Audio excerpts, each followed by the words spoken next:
Please listen carefully. Hello, universe. Welcome to the Optimist Daily Update. I'm Summers McKay. And I'm Kristy Jansen, and we are part of the team behind the Optimist Daily, making solutions the news. We bring you reader-funded solutions news every day in order to change the tenor of news media, social media, and the direction of your day to help make it one focus on solutions. 7 days a week, we publish positive news stories written by award-winning journalists and delivered online to your inbox and through our social channels. And also, we are sharing these solutions in a commute-worthy, walk-worthy, home office-worthy, orchid curating-worthy podcast. Today is Tuesday, the 19th of October, 2021. Hello, my friend. How are you today? I'm great. How are you? I'm great. I'm laughing. So we have, Kristy and I both monitor all the emails that come into support. We have a support team. Maureen is our support guru. She responds to everything, but we just like to keep an eye on the pulse of the business, and readers send us a lot of questions. And this weekend in particular, a reader sent in a very sweet question that I found myself particularly apt and able to respond to. One of our readers, a woman named Jeanette, I'll leave her last name to her, said that she has an orchid that's been flowering beautifully since April, but in the last couple weeks, branches have dried up. It looks dead. I fed it, watered it. What can I do? And I just love this question because I love my orchids. And so it was a crazy weekend, and we didn't talk much about it yesterday, but my daughter was sick all weekend and she was home with us on Monday. But the one thing that I did find time to do was actually write back to Jeanette and share my orchid tips. So I am just laughing because I love our readers, and I love that our readers were like, well, I bet somebody at the Optimist Daily can give me a good answer to this one. Well, we do have we often cover houseplants, and we love houseplants. And I think yesterday we had an article about houseplants. Yes, orchids. That's one of your particular talents, Summers. Yes. When in doubt, grow. But I am having all of my bamboo plants. I think, Kristy, you remember when you visited, I had lots of little bamboo around in water. It turns out that the kittens have eaten all of it. So they just like nom, nom, nom on the bamboo. I did not know that this was, so I guess I need to get them some cat grass. But yeah, they don't eat the orchids, thankfully. So anyway, that's the update. That's why I'm kind of amused this Tuesday morning about our readers and what I love doing. What's got you feeling optimistic this morning, Kristy? Well, I actually did my first acupuncture appointment I didn't realize it, but it had been 10 years since I had been to the acupuncturist. And I had that. Goodness. I did that yesterday. And wow.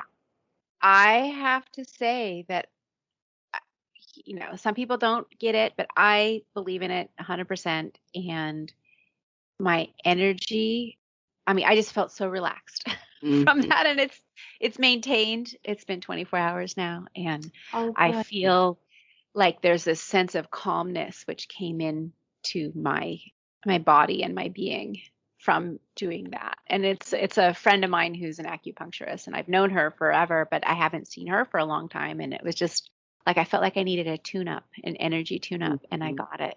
And I feel wonderful. So that was my little update, my little personal healing update from the week, from yesterday. Heavenly. Yeah, I'm sure we have, dozens of articles on the Optimist Daily and the benefits of acupuncture, but all of these things, whether it's taking care of our plants or journaling or acupuncture or meditation, even Kristy and I have to remind ourselves to do them because, we have to practice what we preach. They make such a difference. And a few weeks ago, you, Amelia, and I did a challenge on doing body scans. Mm-hmm. And I continue to do acupuncture because it helps me deal with some physical challenges. I have neck and back aches, but I have kept doing the body scans and laying down and scanning head to toe. I've actually used body scans on other apps that I've found.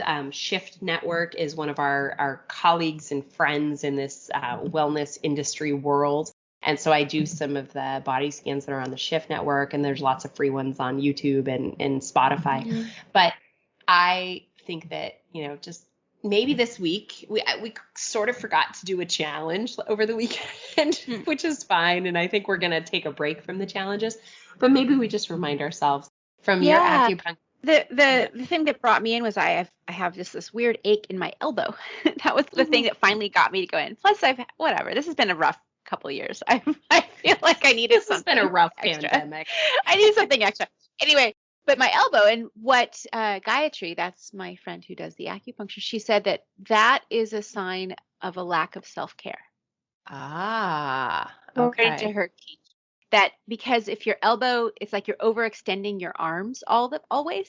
Mm-hmm. So it's like, because that's when you bring your elbow, your hand into your face or your body, that's like usually to feed yourself or to give yourself something.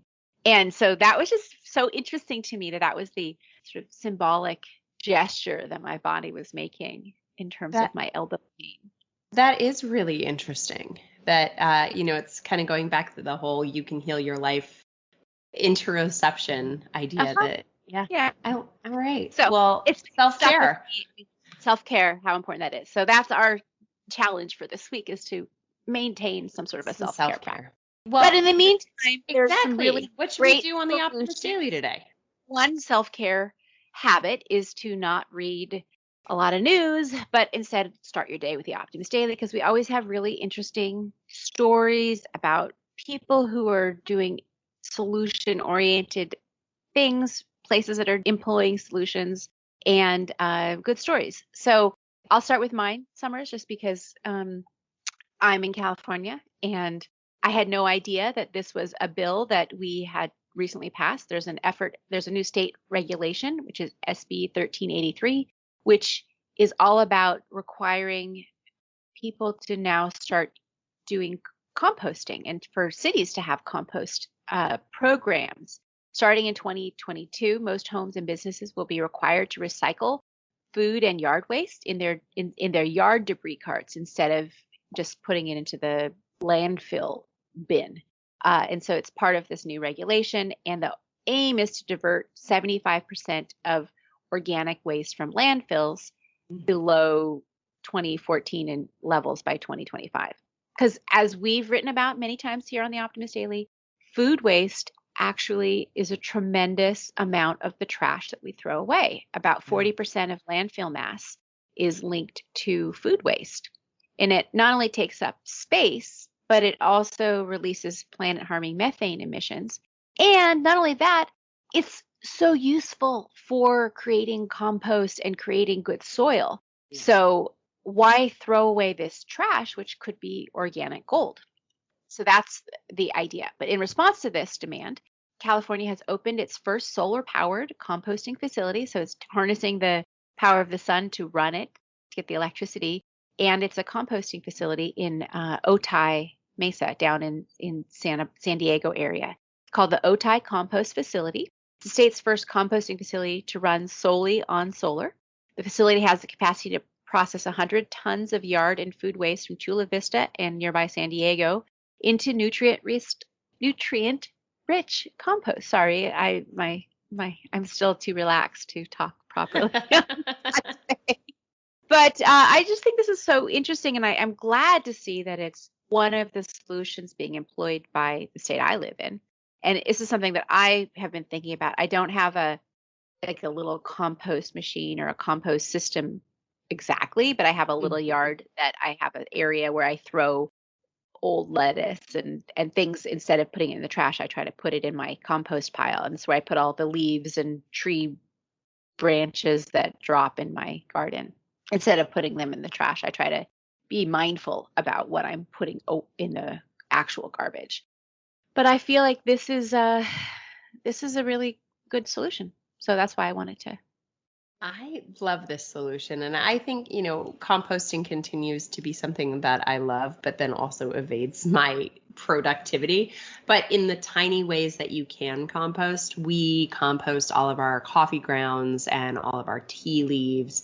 And we're sort of chunking away at the areas that we can do more composting. Yeah. the thing that's interesting here is that it's a potential systemic solution. It's a top-down, which could influence bottom-up behavior. Exactly. Yeah. Not putting it all just on the consumer. So, well, I picked a story that is also very aligned with what I'm thinking around these days.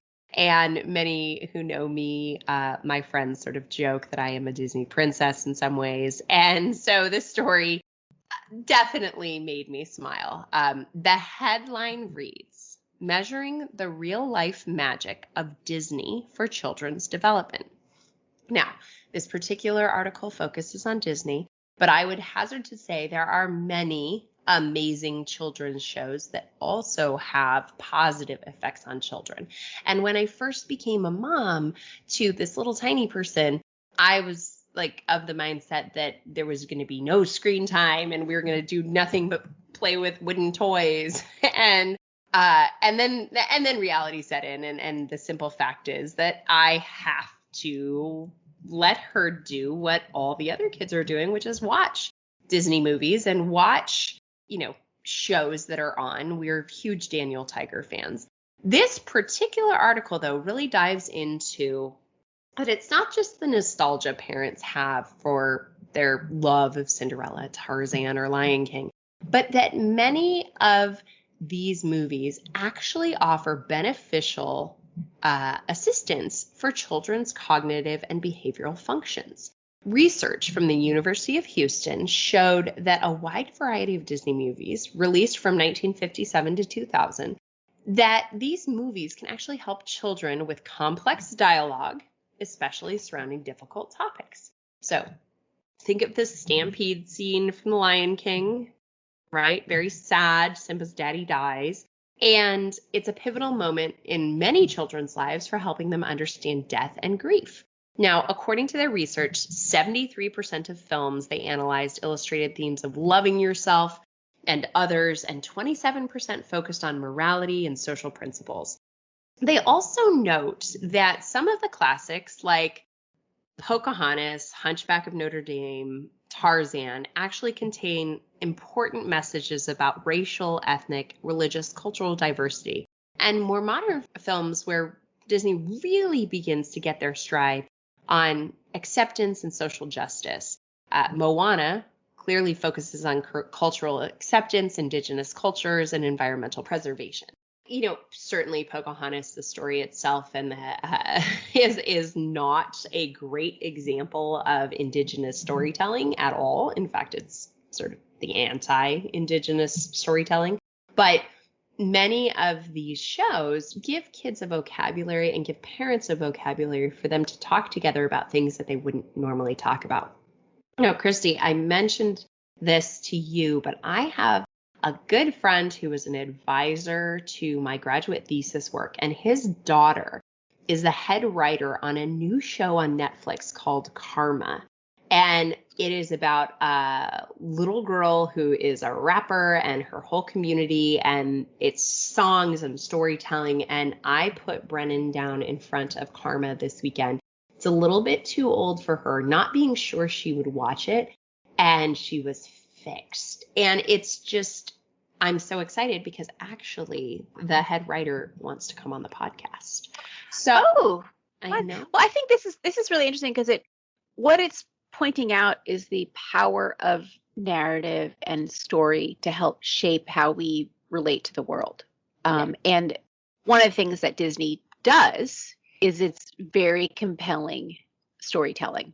Mm-hmm. Now, some parents, I have friends who really avoid showing Disney movies to their children because they don't want them to be exposed, at least at an early age, to some of the frightening storylines, like, for example, in Lion King, that this article talks about dealing with death and grief.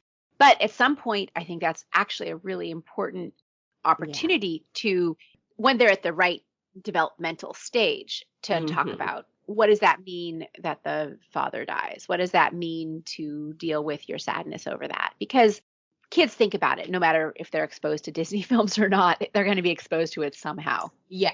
Right. And having a starting place to have those conversations is super important. You were just talking this morning about what stories do we know? And you were asking me and Amelia that help children understand the death of a pet, because I know you're at the point where you need to start thinking about that for your dog.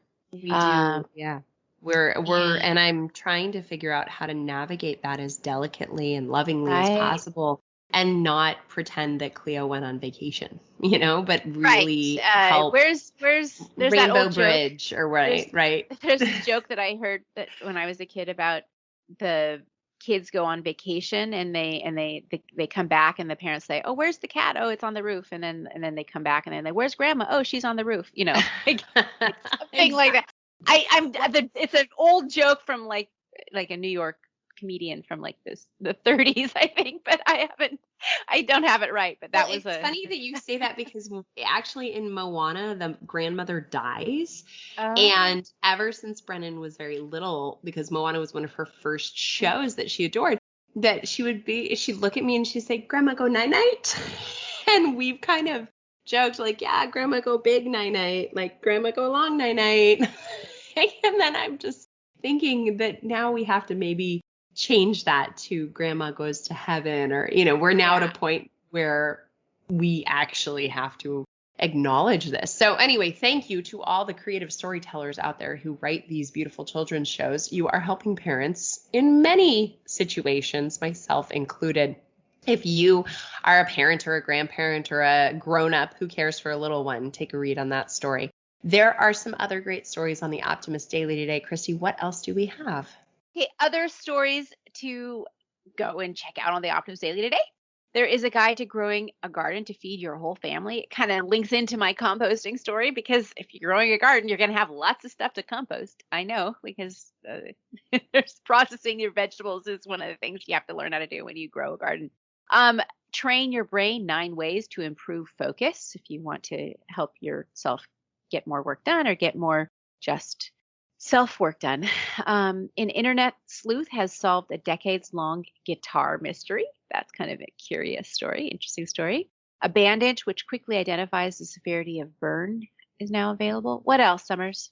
Well, the World Health Organization recognizes Henrietta Lacks for her life-changing contributions to medicine. For many of you who know who that is, Henrietta Lacks sort of unknowingly contributed to her cells while dealing with cervical cancer. That became a stake in the ground on cancer research, and really an interesting story there. So great that the World Health Organization recognizes her. I know I've heard article or interviews lately on the subject, and that is fantastic. Indian student designs a safe and sustainable solar ironing cart. Mm-hmm. Coldplay is greening up their next tour with the power of dancing fans. I think Coldplay probably read our article about dancing in Glasgow. That's right. And they were like, let's do it. Read it on the Optimist Daily. And last but not least, mustard plant could be the solution to greener aviation fuel. That and much, much more, as always, is available on the optimistdaily.com. Thank you for listening to the Optimist Daily Update. We promise to continue to share positive, solution-based stories with ideas on how you can participate in this changing world and ensure it is changed for good. We promise to cover the current events with accuracy, legitimate sources, and offer you the information needed most to chart new paths for all of us. And if you haven't already, please consider becoming an emissary. For as little as $5 a month, support reader-funded independent journalism. Kristy, you have a fantastic rest of your day today, and I'll see you tomorrow. Thanks so much, Summers, and everybody. Thanks for listening, and we'll be back tomorrow with more solutions.